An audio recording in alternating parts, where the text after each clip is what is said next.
नमस्कार। जैसा कि अभी इस कोरोना महामारी में हम सभी भारतवासी अपने अपने घरों में कैद हैं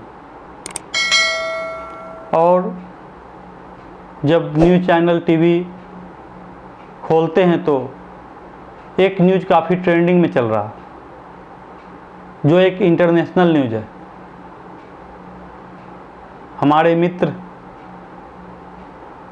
देश इजराइल, जो एक जांचा परखा हुआ और हर बुरे समय में भारत के साथ खड़ा रहने वाला देश इजराइल, और एक आतंकवादी संगठन फिलिस्तीन मुक्ति मोर्चा का ही एक गुट हमास, दोनों के बीच में एक युद्ध वाली स्थिति बनी हुई है। और हमास समय समय पे रॉकेट इजराइल पे दागता हुआ जा रहा है। मैं ये नहीं कह रहा कि इजराइल किसी भी मायने में कमज़ोर है। अगर आप टॉप रैंकिंग देखेंगे एक सुपर पावर्स की 1 to 10 के बीच में, तो उसमें एक इजराइल का भी नाम है। इजराइल अपने आप में सक्षम है हर दृष्टिकोण से, लेकिन जब इजराइल की बात करते हैं तो इजराइल वो देश है जो भारत की आज़ादी के बाद से अभी तक में हर बुरे समय में भारत के साथ कदम से कदम मिला करके खड़ा रहा, बिना किसी स्वार्थ का। इस कोरोना महामारी के समय में भी इजराइल बिना किसी भारत के रिक्वेस्ट किए ही अपने तरफ से जो भी उससे बन पाया वो हर मदद के तौर पे खड़ा रहा। आज मैं ये ब्लैक वस्त्र जो पहना हूँ, इसके पीछे भी एक मैसेज है। ऐसे तो मैं एक हिंदू हूँ और हिंदू सनातन धर्म में ब्लैक वस्त्र अशुभ नहीं माना जाता, लेकिन इस्लामिक और गैर इस्लामिक मुल्कों में इसे विरोध का प्रतीक माना जाता है। तो मैं अपने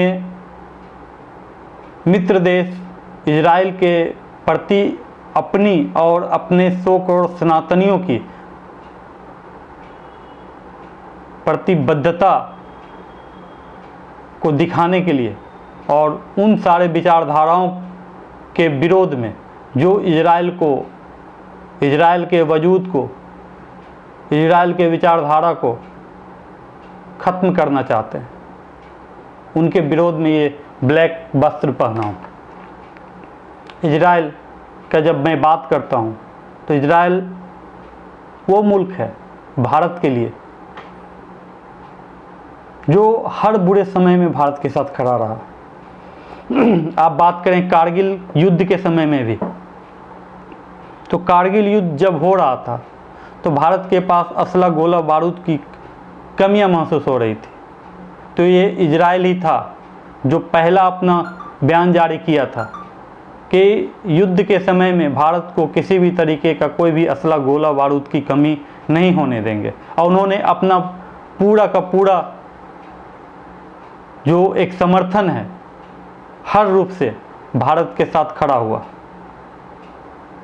1971 की वार की बात करें, जब भारत ने पाकिस्तान के ईस्ट पाकिस्तान और वेस्ट पाकिस्तान को अलग करके एक बांग्लादेश का उदय किया और विश्व के इतिहास में 93,845 सैनिक का जो सिलेंडर करवाया, जो आज तक का सबसे बड़ा रिकॉर्ड है, उस वक्त भी भारत को गोले बारूद की कमी महसूस हो रही थी।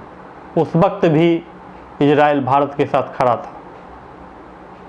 इजराइल और भारत के उस वक्त राजनयिक संबंध भी नहीं थे, लेकिन उस वक्त भी भारत के साथ खड़ा था। चाहे वो 1962 का वार हो या 71 का वार हो या कारगिल युद्ध हो, हर वक्त हर बुरे स्थिति में जब भी भारत किसी विपदा में खड़ा रहा, तब इजराइल आकर के बिना किसी स्वार्थ का भारत के साथ, भारत के विचारधारा के साथ खड़ा रहा।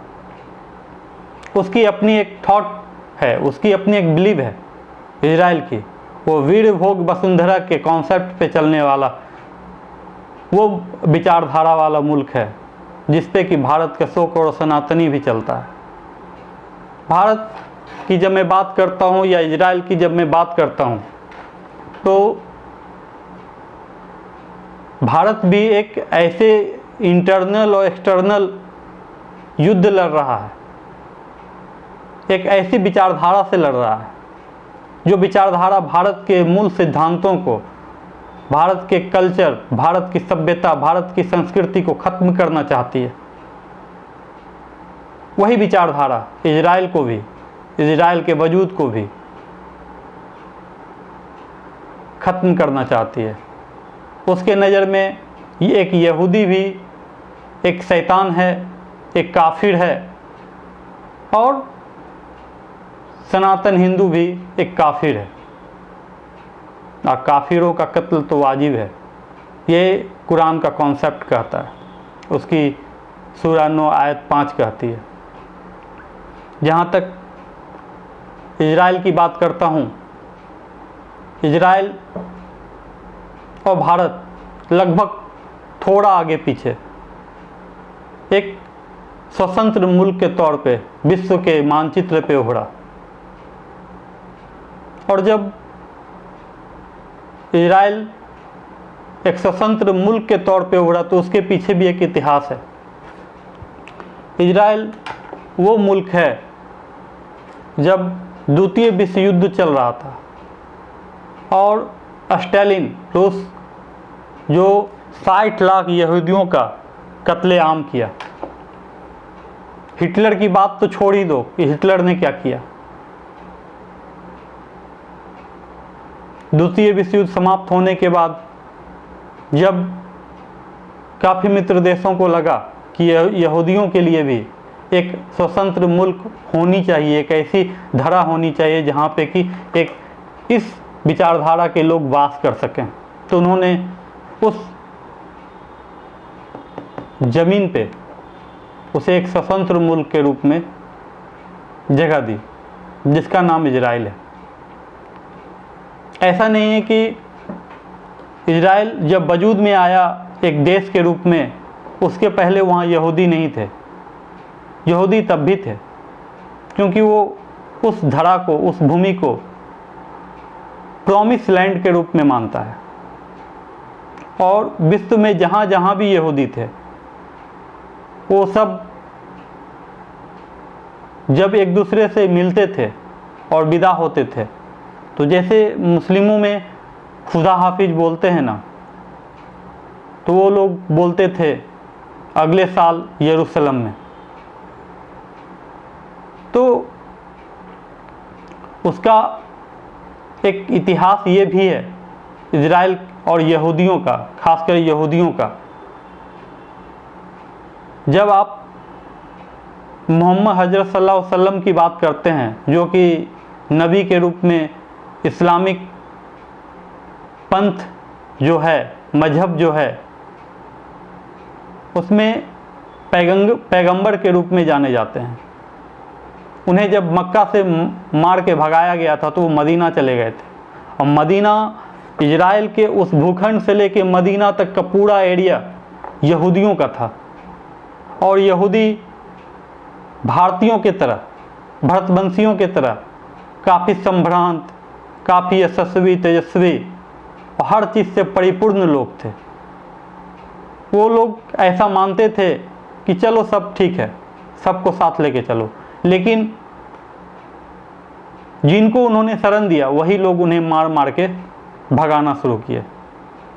और धीरे धीरे धीरे धीरे जो ईसाई थे वो भी उसे हर क्षेत्र, हर जगह पे विचारधाराओं के आधार पे हटाना शुरू किया। इस तरीके से लगभग 2000 साल तक चलता रहा। जो एक बार इजराइल जो एक मुल्क के तौर पे, एक आज़ाद मुल्क के तौर पे द्वितीय विश्व युद्ध समाप्त होने के बाद वजूद में आया, और लगभग इजराइल पूरे विश्व में एक बहुत छोटा सा देश है। जब वो आज़ाद हुआ उसके कुछ समय बाद ही अरबी देश उस पर हमला कर दिया। और उस वक्त इन यहूदियों के पास लड़ने के लिए कोई हथियार, वेपन भी नहीं थे, और तब भी वो वीर भोग वसुंधरा के कॉन्सेप्ट पे बिना किसी हथियार के, वह कह सकते हैं लाठी भी नहीं थी लड़ने के लिए, जो घर में चाकू छुरे थे उसी से लड़े और हराया। और काफ़ी एक भूभाग जो इन इस्लामी कॉन्सेप्ट से चलने वाले लोगों के थे, उनको कैप्चर भी किया। तब से लेकर अभी तक जो विचारधारा की लड़ाई चलती आ रही है, और इस्लाम इस बात को मानता है और तस्दीक करता है कि यहूदी शैतान है, इसे ख़त्म करना है। इसी सोच के साथ ये लोग आए दिन इजराइल के साथ इस तरीके का व्यवहार करते ही आ रहे हैं। मैं समझता हूँ इजराइल इतना सक्षम है कि उसे किसी सपोर्ट की आवश्यकता नहीं है, लेकिन जब बात एक ऐसे जांचे परखे हुए देश की बात के तौर पे की जाती है जिसका कि एक ही दुश्मन है, जो अपने देश के विचारधारा का दुश्मन है, अपने वजूद के विचारधारा का दुश्मन है, वही दुश्मन उसका भी है। आज जब बंगाल में हिंसा हुई तो जितने लिब्रांडू, अति सेकुलर और इस विचारधारा के लोग थे, वो किसी ने एक कमेंट तक नहीं कुछ किया। पर जैसे ही ये इजराइल और हमास के बीच की स्थितियां उत्पन्न हुई, देश के अंदर जितने भी लिब्रांडू, अति सेकुलर और टुकड़े टुकड़े गैंग हैं, सब एक्टिव हो गए। इसलिए मैं अपने सभी तमाम देश के अंदर 100 करोड़ सनातनी हिंदू भाई, जो कि राष्ट्रवादी मूल धारणा से चलने वाले लोग हैं, जिसके मूल में राष्ट्र है, जो सनातन धर्म को समझते हैं और अपने वर्तमान को जान रहे हैं और भविष्य के आने वाले खतरे को समझ रहे हैं, इन सभी को ये एक वर्चुअल प्लेटफॉर्म है, जो जहाँ भी मुझे इस वीडियो के माध्यम से सुन पा रहे हैं, चाहे वो यूट्यूब, फेसबुक, इंस्टाग्राम, जहाँ जहाँ भी, मैं अपने सभी सनातनी भाइयों से कहना चाहता हूँ, ये सारा प्लेटफॉर्म जो है, ये सारी बॉडीज जो है, ये नेशनल और इंटरनेशनल पैमाने पे सभी की नज़रें इस पे बनी होती है।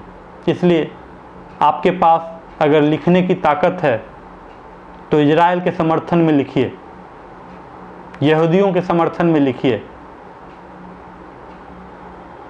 और अगर बोलने की ताकत है तो उसके पक्ष में बोलिए, क्योंकि वो ही एक ऐसा मुल्क है जो भारत के हर विपदा भरे स्थिति में बिना किसी स्वार्थ का खड़ा रहा।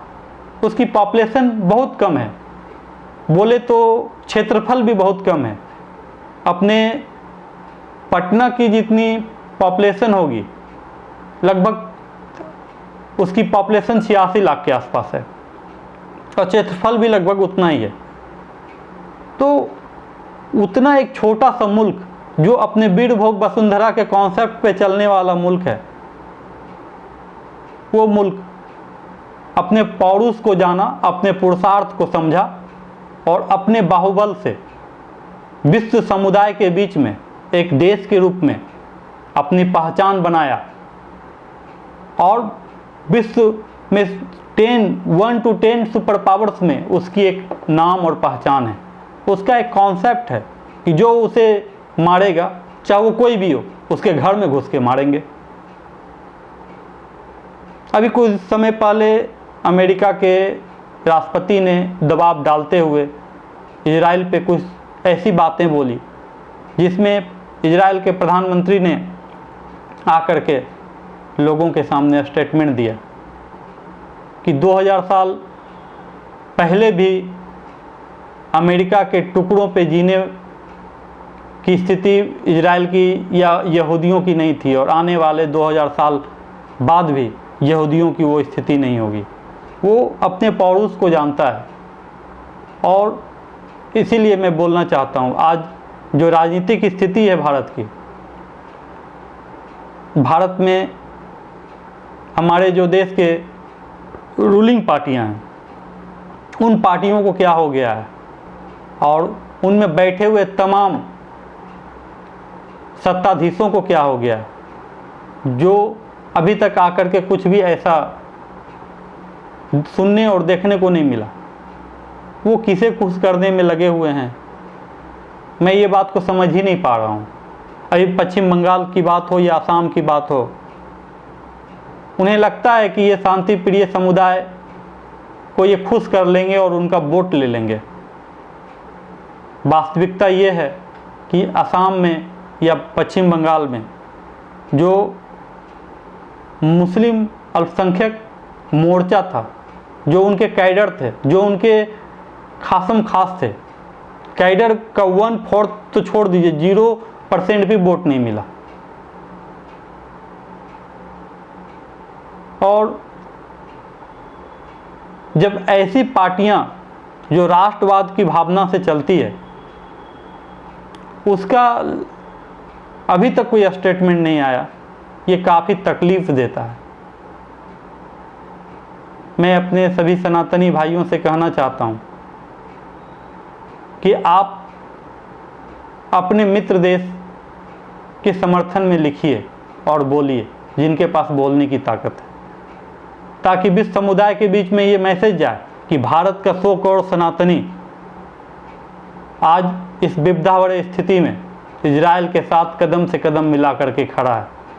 और मैं ऐसा समझता हूँ कि आने वाले कुछ समय में भारत के अंदर रूल करने वाली पार्टी भी सरकार भी अपना लाइन क्लियर करेगी और बहुत अच्छे से जवाब देगी। इजराइल और भारत की विचारधाराएं एक ही है।